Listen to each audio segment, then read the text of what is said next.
नमस्कार और स्वागत है कथा और दर्शन में, जहां हम दुनिया के पवित्र स्थलों की कहानियां, इतिहास और दिव्य दर्शन आवाज के माध्यम से आप तक पहुंचाते हैं।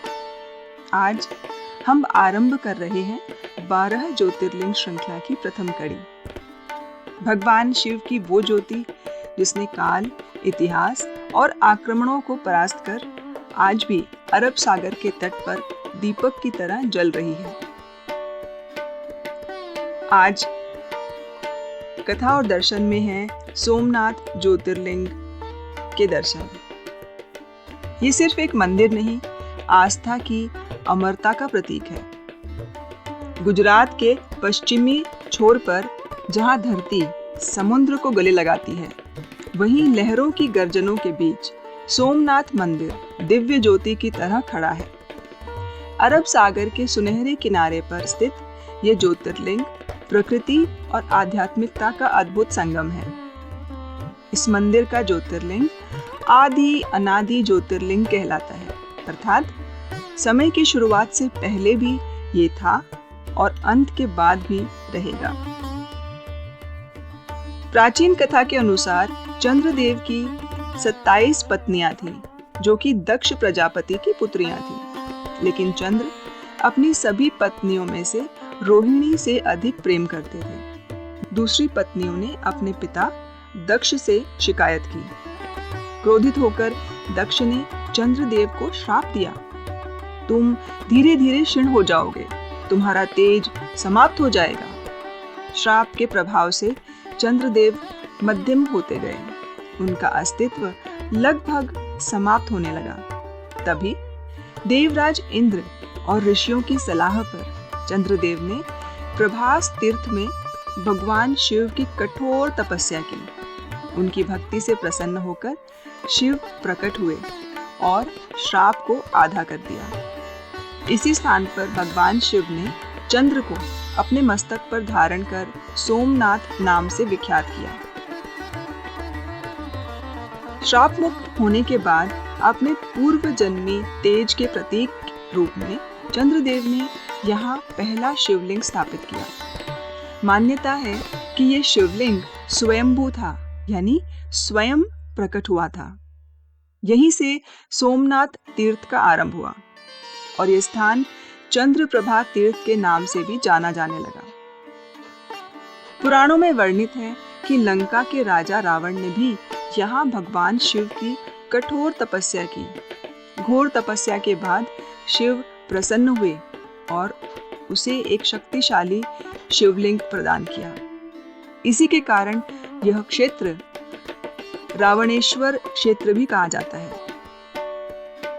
कथाएं बताती हैं कि यहाँ शिव ने असुरों और देवताओं दोनों को दर्शन दिए, क्योंकि शिव निरपेक्ष हैं।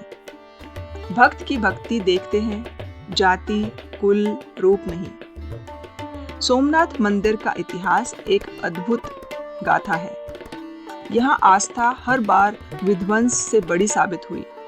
इतिहासकार कहते हैं कि सोमनाथ मंदिर पर 17 बार आक्रमण हुए। पहला बड़ा आक्रमण 1025 ईस्वी में महमूद गजनी ने किया। ये मंदिर को तोड़कर अनमोल रत्न, स्वर्ण और रजत ले गया। लेकिन अद्भुत बात ये थी कि हर बार मंदिर टूटा, हर बार मंदिर लूटा, हर बार मंदिर फिर से खड़ा हुआ। और जैसे आस्था कह रही हो, तुम पत्थर गिरा सकते हो, लेकिन विश्वास को नहीं। इसके बाद भी कई मुस्लिम आक्रमणकारियों ने मंदिर को नष्ट करने का प्रयास किया, लेकिन सोमनाथ हर युग में भक्तों द्वारा पुनर्जीवित होता रहा। सोमनाथ सिर्फ एक मंदिर नहीं, ये भारत की आत्मा का विद्युत स्तंभ है, जो कभी बुझता नहीं। सोमनाथ मंदिर के सामने समुद्र की लहरें दिन रात टकराती रहती हैं, लेकिन आश्चर्य की बात, यह मंदिर कभी समुद्र में धंसता नहीं।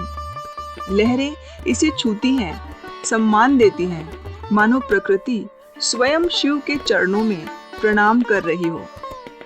कई लोग इसे समुद्र का चमत्कार कहते हैं। आज का सोमनाथ मंदिर चालुक्य शैली में निर्मित है। इसके शिखर की ऊंचाई लगभग 155 फीट है। मंदिर के शीर्ष पर लहराती त्रिशूल ध्वजा आकाश को चीरती हुई सागर और आकाश के बीच एक दिव्य सेतु बनाती है।